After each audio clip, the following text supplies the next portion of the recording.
Morning, everyone. It's Wednesday, I think. Hey, look, there's already some people on here. You beat me to it. All right, let's go ahead and get clipped in and start warming up. 10 minutes, easy. Start.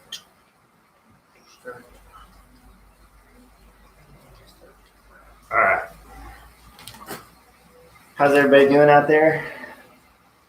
So if you're just getting started, I would recommend going into fairly easy gear and ride there for about a minute. And then you can switch one gear harder, ride there for a couple minutes, switch one gear harder again, ride for another 2 minutes or so. I always do a 10-minute warm-up just because I have to calibrate my CompuTrainer. And it happens at the 9-minute mark. So I don't want to interrupt our workout. But that's when I was warming up, I was just paying attention to how I warm up. And I definitely start in a pretty easy gear. Go for a minute or so, and then it starts to feel a little too easy. Go to one gear harder. Just keep doing that. And you want to bring up your effort and your intensity very gradually over these 10 minutes. The minute 10 will be a little bit harder effort. Hey, Amy. Amy left a comment. I can barely see it with my aging eyes. Nice to see you. So anyway, bring your effort up nice and slowly. We're going to go for 10 minutes, and then we're going to go 5 times 30 seconds where we do high cadence. Again, when we do these high cadence, try to minimize the bounce in your body.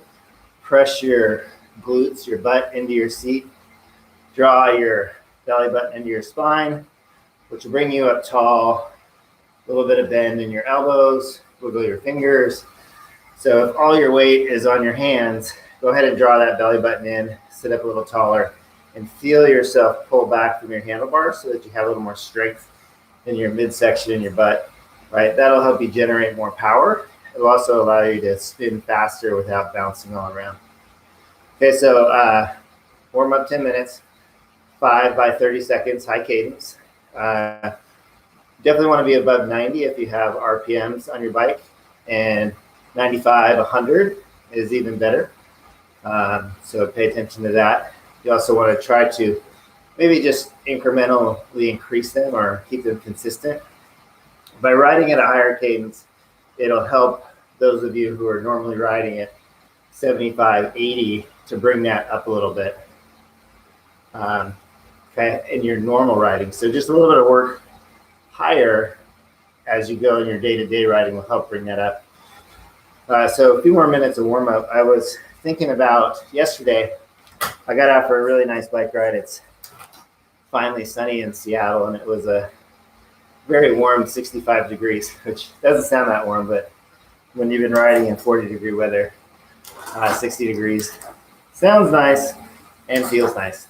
But as I was riding, I was noticing there were just all kinds of potholes, big ones, like that you would drive down into and drive out of it.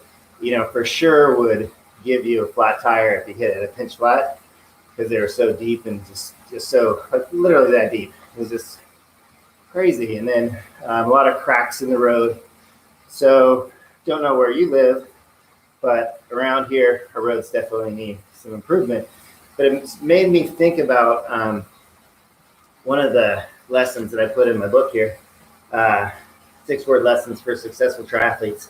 It's lesson number 48. It's read the road ahead of you. So I'm going to read it to you because it's only like 50 words. Scan the road ahead of you for clues on how you adjust your approach. Does the road rise ahead or descend? How steeply and for how long? Are there curves coming up, and how sharp are they?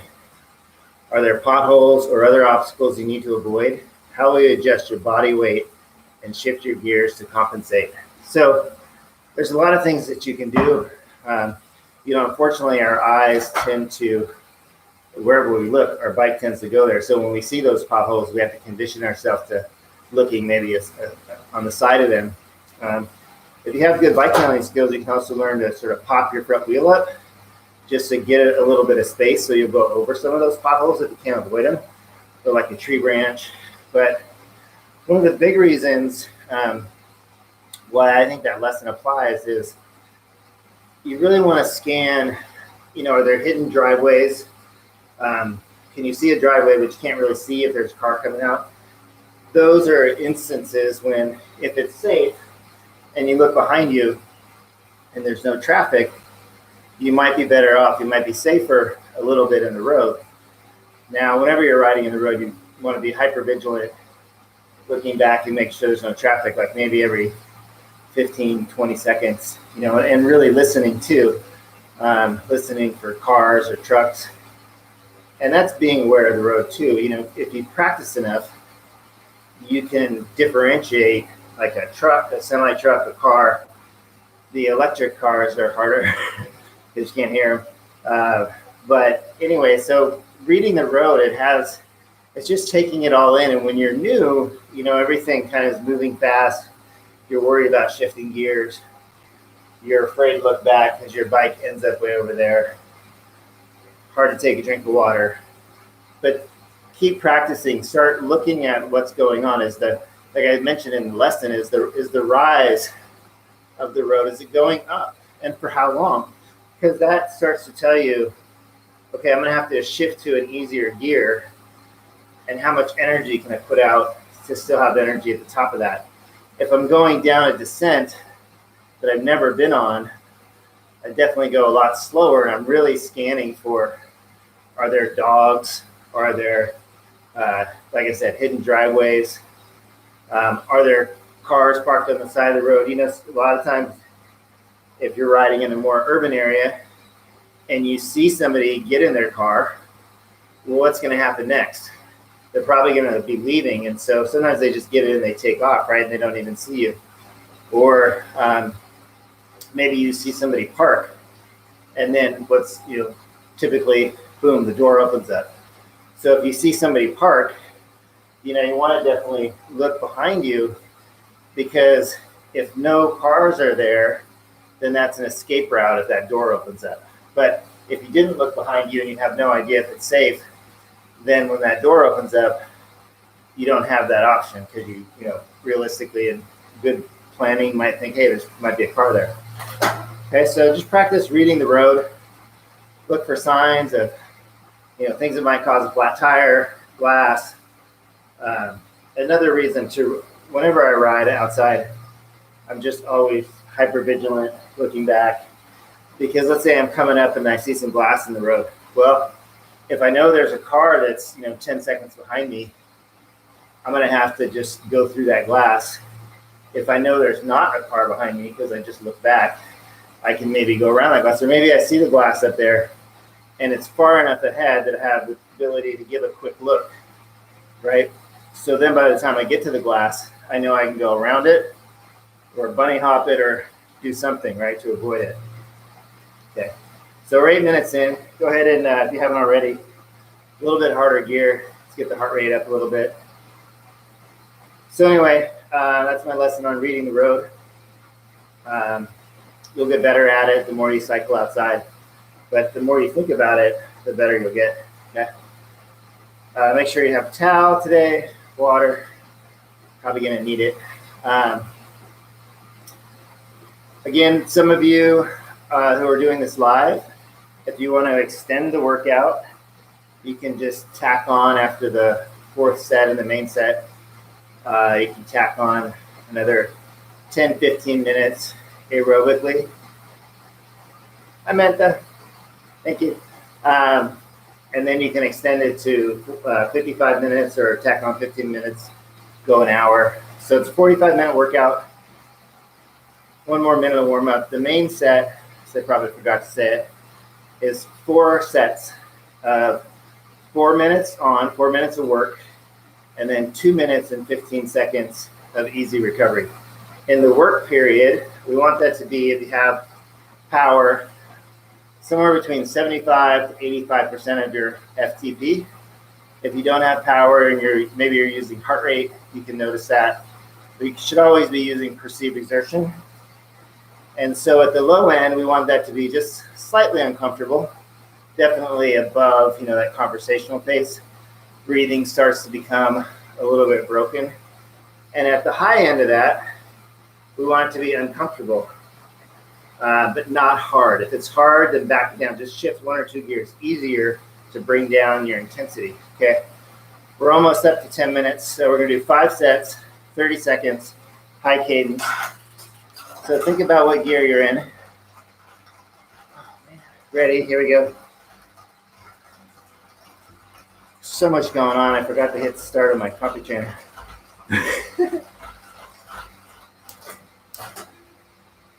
Now I'm on. I didn't even notice that I, for 10 minutes, had like very little resistance in my coffee trainer. No wonder it felt easy. I'll get back on track here. Okay, 30 seconds easy.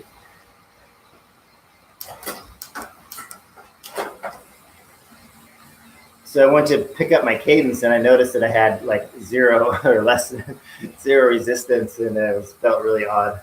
So my coffee trainer, if I don't hit start or on it, it won't give me resistance, it just spins. Rookie mistake that I just seem to keep making. Too much going on. All right, here we go. Number 2, high cadence, here we go. Again, if you have cadence, monitor your cadence. If you have average cadence, that can give you some information. If anything, just becoming aware of what your cadence is, might be something that for some of you, you've never really ever thought about. So just doing this will give you an idea. And then once you become aware of it, you can start to improve it. All right, and 30 seconds easy. So let the tension come out of your legs. You can switch to an easier gear, or you can just ride a little bit easier in the same gear. For me, that one was, had good cadence. 97 was my average. I'm gonna switch to 1 gear harder though, just because I didn't feel much tension in the pedal stroke. So you can play around with what gear you use too. Obviously, every gear you go harder, the whole thing's gonna get harder. So that was 2 down. Here we go, number 3.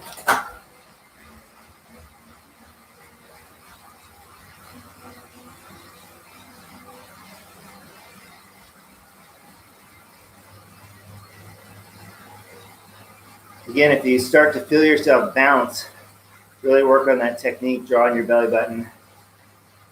Find a more stable position. Light hands, flexing the elbow.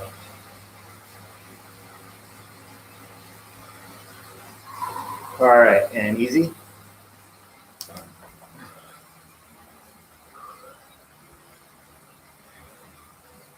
Three down.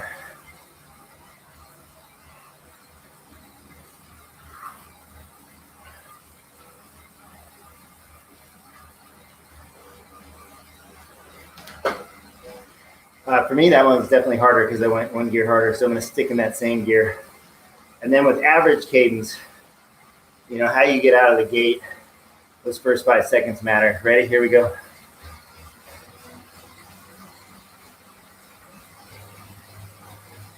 If you're looking at just cadence, that number will fluctuate up and down more quickly. When you're looking at average cadence, it doesn't fluctuate. So if you get off to a slow start, it can take you a little bit to bring that average up.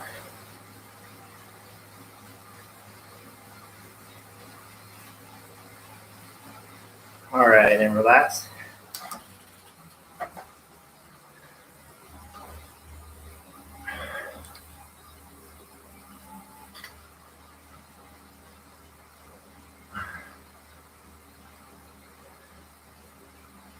I know I gave this tip before, but some new viewers. So whenever I grab my bottle, I have a tendency to push it into my chest and slide my hand down. So it makes it more stable.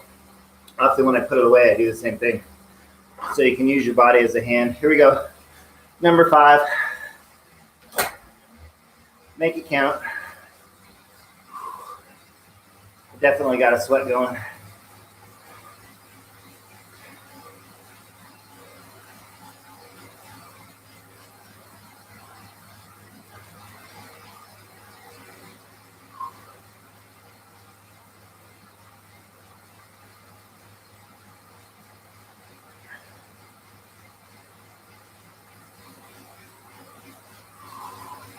and relax. Okay, in 30 seconds, we're gonna go for 4 minutes. So think about how you want these 4 minutes to go. You might start off at, just slightly uncomfortable, and then each one ratchet it up so it's a little bit harder to get up to uncomfortable. If you're feeling frisky and you want to go for it, you might just want to straight go for the uncomfortable right out of the gate. Okay, so we're going to go in like 5 seconds. Find your gear. Ready? Here we go. 4 minutes. So first get your cadence up, then start finding your gear.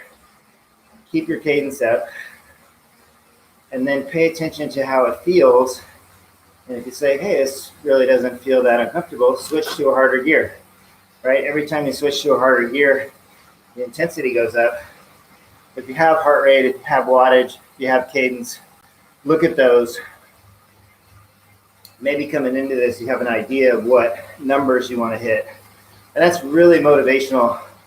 So if your birthday's coming up, or somebody says, hey, I want to buy you a present, and you don't have a nice computer, maybe get a good GPS computer that will give you cadence and heart rate, and power is a little more expensive, but a lot of indoor stuff you can do power pretty cheaply.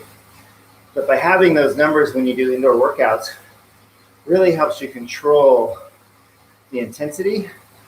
It also helps you learn what it feels like so you can take that out onto the road. But when you have those numbers, it's really motivating because you're looking at them, and you're like, man, I'm below. And then you start picking it up. And then the other tip would be don't talk. But this is a good example. You start to see, as I've been jabbering away, I have to take more space between words. So I know I'm getting up to that uncomfortable level when I can only string together like 2 words. And now I'm gonna find some good music and ride harder.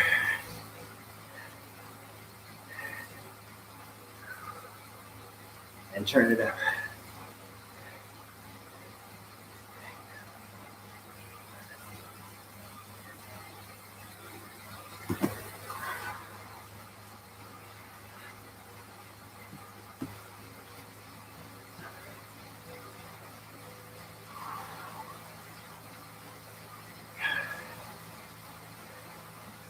$2:15 in, minute 45. Check your form. Pull on the back of the pedal. Gauge your glutes.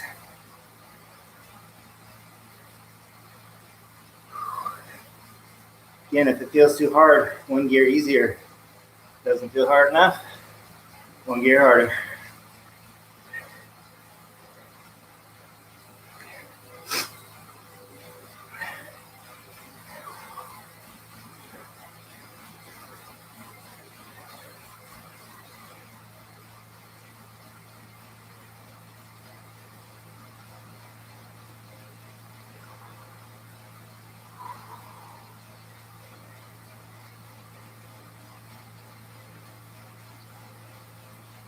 All right, less than a minute, 50 seconds.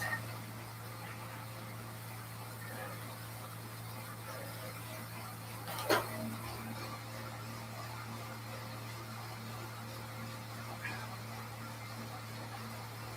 give you another little tip. What I'm looking at, my cadence is 91 average, and my power is a little less than I would like it to be.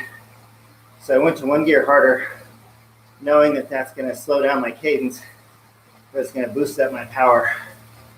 So I'm just looking at those numbers as I finish out the last 15 seconds.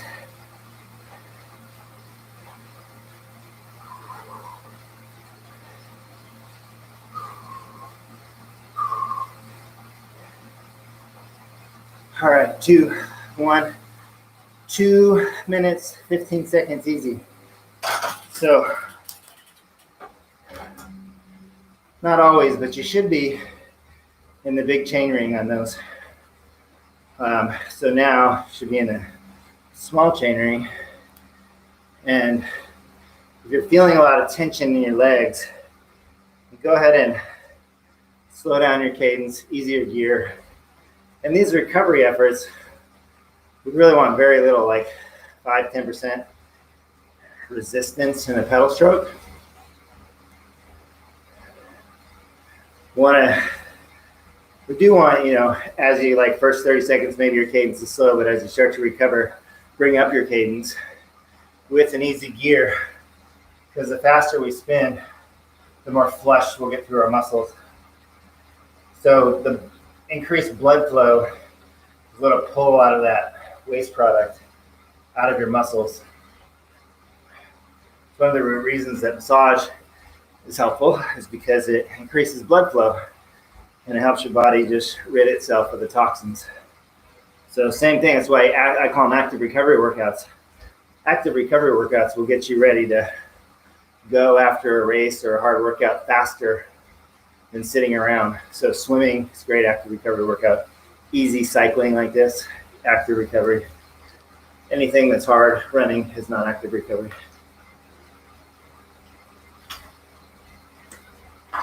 Maybe if you run 80 miles a week, you can do an active recovery run. But when you're running 35 miles a week, none of the runs are active recovery, unless you aqua jog, which is very boring. All right, we're coming up on 1:55, so 20 seconds. Get some hydration. If you have your metrics, you saw what they were last time. Ask yourself, how did that feel? And now ask yourself what your intention is for this one, going in 5 seconds. All right, here we go. So find your gear, get your cadence up. Always bring your cadence up first, and then start switching gears. You'll accelerate a lot quicker.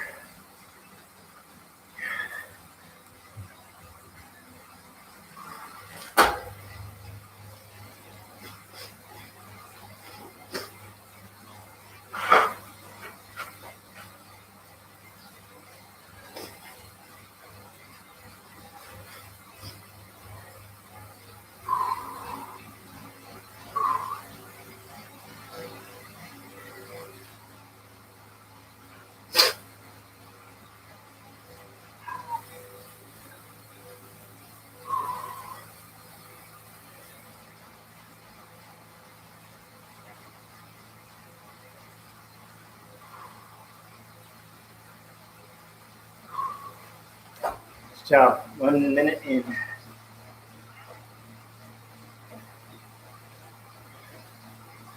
This is something you can do too. You can go into a harder gear knowing you're not going to stay there. Maybe you put in 30-second dig, boost your numbers, and then go to an easier gear, still working hard, but your legs start spinning a little bit easier. So it's like a slight recovery. It's like a slight recovery in a hard session, in a hard set.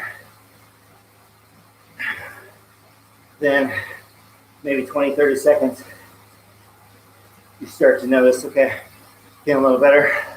Boom, harder gear.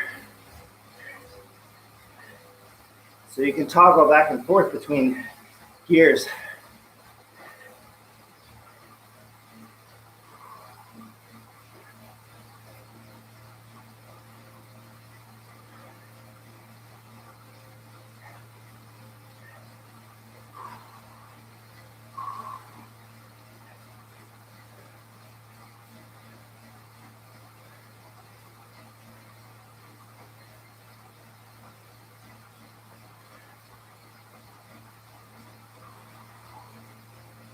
$2:30, minute 30 left, come on.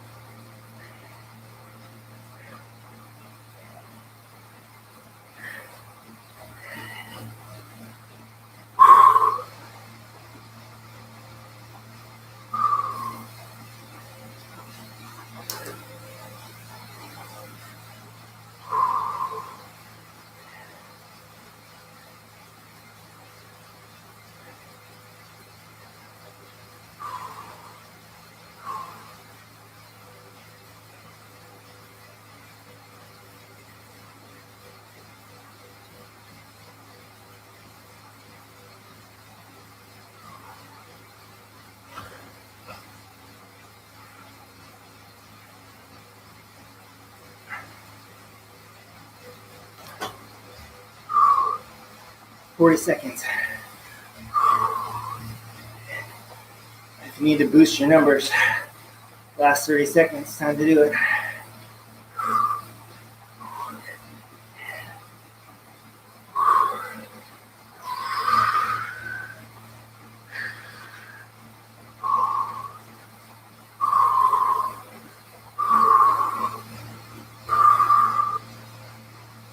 Ten seconds.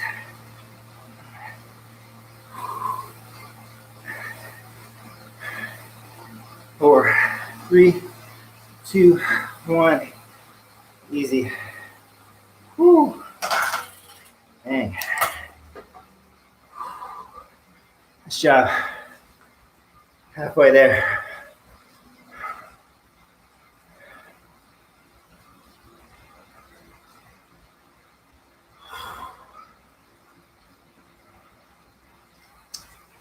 Get some water, whatever your sports drink of choice is. Again, so we're going 45 minutes today.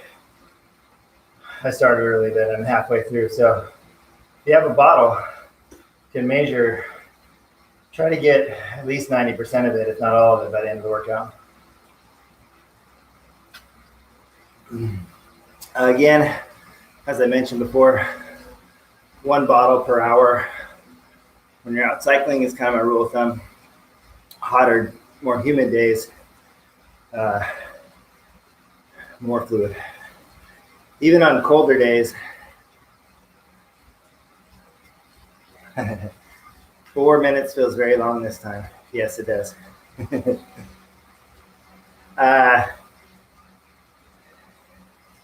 Yeah, trying to think how I can help you there. Slightly easier gear, maybe, but there's also, there's a fine line between what's appropriately challenging / difficult, hard, and too hard. And so if it feels longer and feels harder, but it's doable, that's okay. Because if we went back and did 3 minutes, that would feel really easy, right? And so that's just your fitness getting better. But 2 more. This one's probably the hardest because last one's always easiest. We're going in 15 seconds. So think about those gear choices. Remember you can switch in the middle of it. So if at 3 minutes in it's starting to feel really hard, go to an easier gear. Let yourself recover a little bit. Okay, number 3. Ready?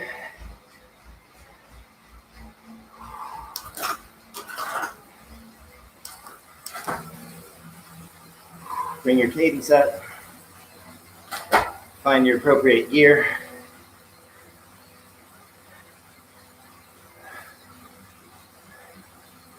The other thing, I think, music for these hard sessions, for the main set, right? And maybe something a little more mellow for the warm-up. Whew. And a fan. If you don't have a fan, then these sessions are actually much harder. Because, when you ride on the road, you get a natural cooling effect just by riding. Even if it's not windy, it creates airflow.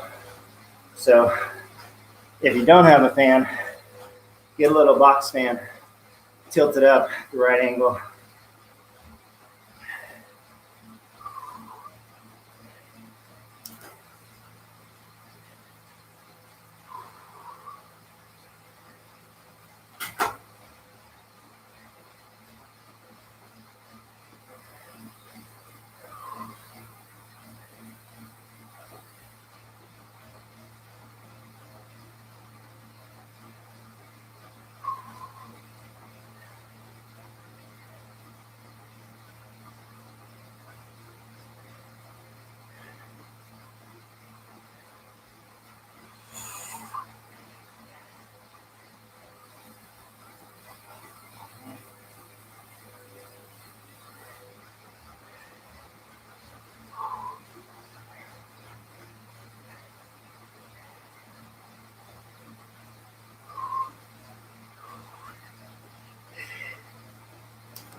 230 down.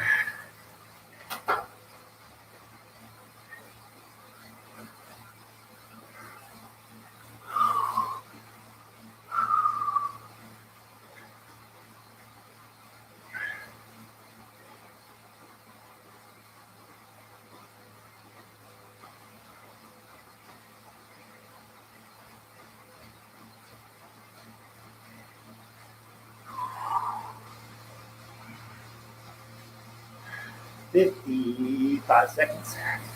50. Ready?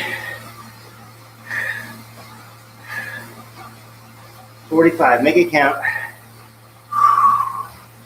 Bring your cadence up.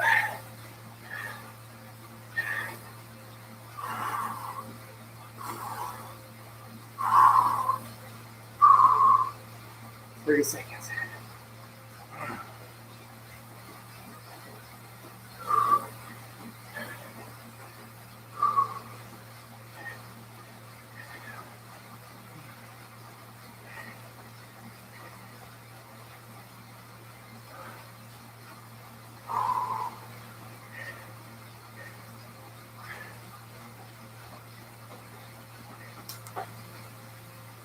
All right.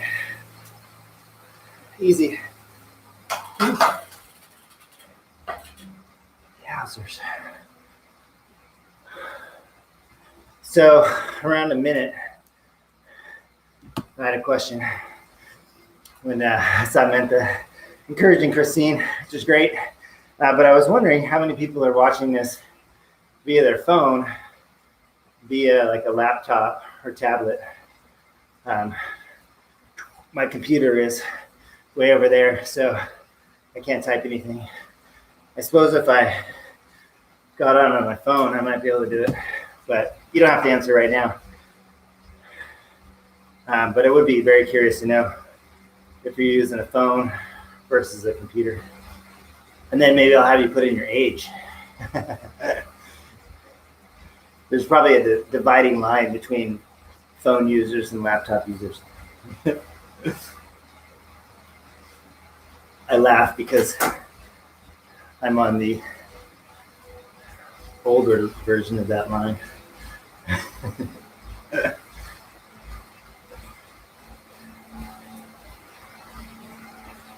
Let's see, a minute left. I gotta do some quick math. My watts were 185. So I'm trying to figure out. So 79% of my FTP, which is about right. Definitely feels hard. Well, I wouldn't say hard, uncomfortable. On the verge of being hard. But, so this is the last one. So, going in 20 seconds.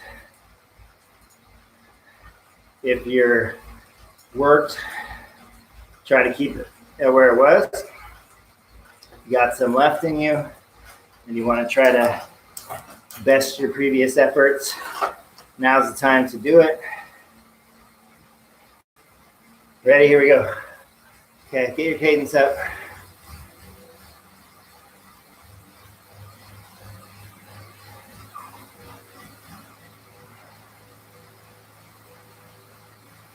Mentally, I'm telling myself I'm going to go 194 watts. That's my challenge.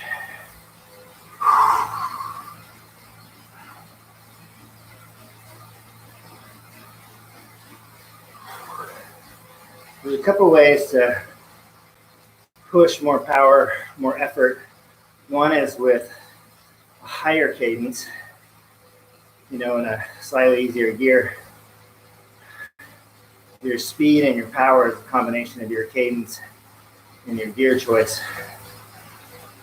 So if you're in an easier gear, keep your cadence up higher. And then the other way is to go a little bit harder gears, which your cadence will naturally drop. You don't want it to go super low. Though, if you get into such a hard gear, that your cadence drops to 70, you'll be producing a lot of power, but that's not what we're really going for here. That's a different kind of workout.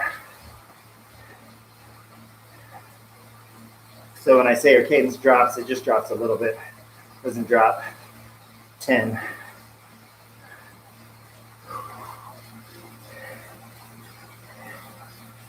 So back to like feedback, minute 45 in, my average power is 184.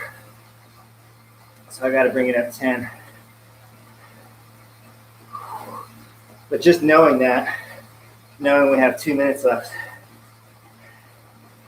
gives me an idea of how hard I have to push to achieve that goal.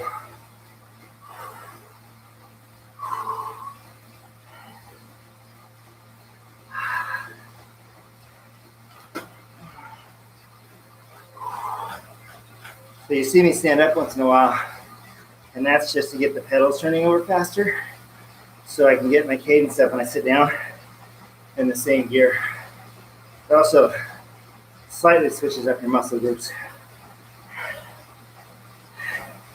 And just like that, I'm at 194. But my cadence is 87. So now I'm gonna go easier gear, higher cadence, and then be aware of my power. And when it drops too much, harder gear, keep my cadence up. So I'm just using those two metrics to change my gearing.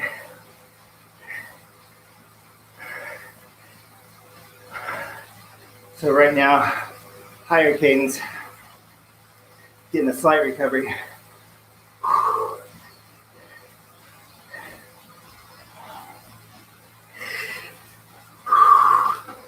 30 seconds, people. And then you're done. Separate cool down. 20. Nice. Who wrote this workout? Jeez. 10, 5 seconds. 2, 1. All right, easy. Man, that for me was definitely on the verge of uncomfortable, sort of starting to approach hard. Great job. Love seeing all the comments. I can't really read them all. I'll read them when I get off. It's just, it's fun having that participation. Probably need to do maybe like Zoom or something, and then you guys can talk to each other. I guess you could call each other.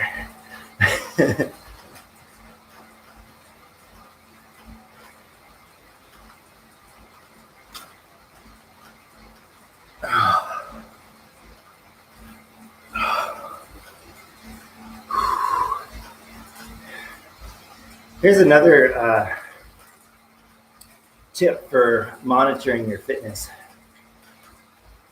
Pay attention to how long it takes you to recover from something. So we're a minute 10 into the recovery. I'm still breathing a little bit hard. Now, certainly, the harder you go, the more duration you have in a work set. It will take you a little bit longer to recover. You probably notice that you recover somewhere in the range of, 1 to 4 minutes. But if you were, say, doing the same workout, so let's say you're doing a run workout and you're doing like 5 minutes of work, and then you walk for a minute. Initially, maybe you feel like you're not recovered in a minute, but if you were to do that workout 5 weeks in a row, you would see that your recovery time would start to improve. So after Sorry, we're going to go 5 minutes cool down right now. So 2-3 weeks in, maybe after 45 seconds, you feel really good, right? So that's a sign that your fitness is improved. And to that note, so you guys will see, I know several of you who are on this ride follow my training program, and a lot of times I'll repeat a workout 2 weeks in a row, but generally not more than that. And that's mostly just for your motivation to switch things up. But you can repeat a workout, and there's no like exact, but it's in the range of 5 to 11 times, and your body your fitness will improve. So let's just I'm going to take a run workout, for example. 4 times 5 minutes at 10K pace, right? Which again is right at this uncomfortable, but not hard. Hard would be 5K pace, where you're breathing really hard and it's painful. And you really got to talk to yourself to keep pushing, right? That's 5K pace, that's hard. But let's say, and you could do the 4 by 5 minutes, 5K pace. That doesn't really matter to my point. The point is, if you did a main set run workout, 4 by 5 minutes, you could do that 6 times. So you could do it 6 weeks in a row, and you would see improvement. Now, if you're still improving after 6 weeks, you could maybe go up to 11 weeks. And at some point, you might notice a plateau. And then that's a sign that, hey, I need to switch it up. I need to add more. I need to, add more workload. And then let's talk about how do you notice if you're improving? Say on those 4 by 5 minutes, 10K pace, maybe you take 90 seconds walk break, or you take 3 minutes easy jog with first 30 seconds walk, right? Whatever that recovery is. So as we talked about before, if you're recovering quicker, that's a sign of improved fitness. Let's say you're running the same pace over those 6 weeks. Let's just pick a pace and pick 9-minute pace. You might notice that initially the 9-minute pace feels harder, but in week 4, you're like, 9-minute pace doesn't feel as hard as it did a week ago or 3 weeks ago. That's a sign of improved fitness. If you're wearing a heart rate monitor, you might notice that your average heart rate on those 5-minute blocks are, let's just pick 156, right? Your average heart rate is 156. And then on week 4, you notice that your average heart rate is, 156? You notice your average heart rate is 153. Okay, so for the same effort, same pace, I should say, your effort's easier because your heart rate's lower. So that too is a sign of improved fitness.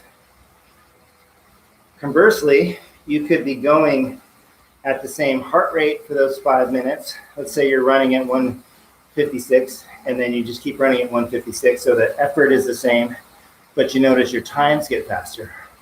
So you go from a 9-minute pace to an 8:50 pace 6 weeks in, and then next week, 8:48. Those are all signs of improved fitness, and that means that you can keep doing that workout until you plateau. So that's just some training advice, so that at wherever stage you're at, you can take a lot of these workouts and apply them, even if you're not getting coaching. It's also a good way for me to finish out that 5 minutes. So we're done. Great job. Thanks for listening. Hopefully there was some wisdom in there. Now I'll read your comments. Have a great day, everybody. Thanks.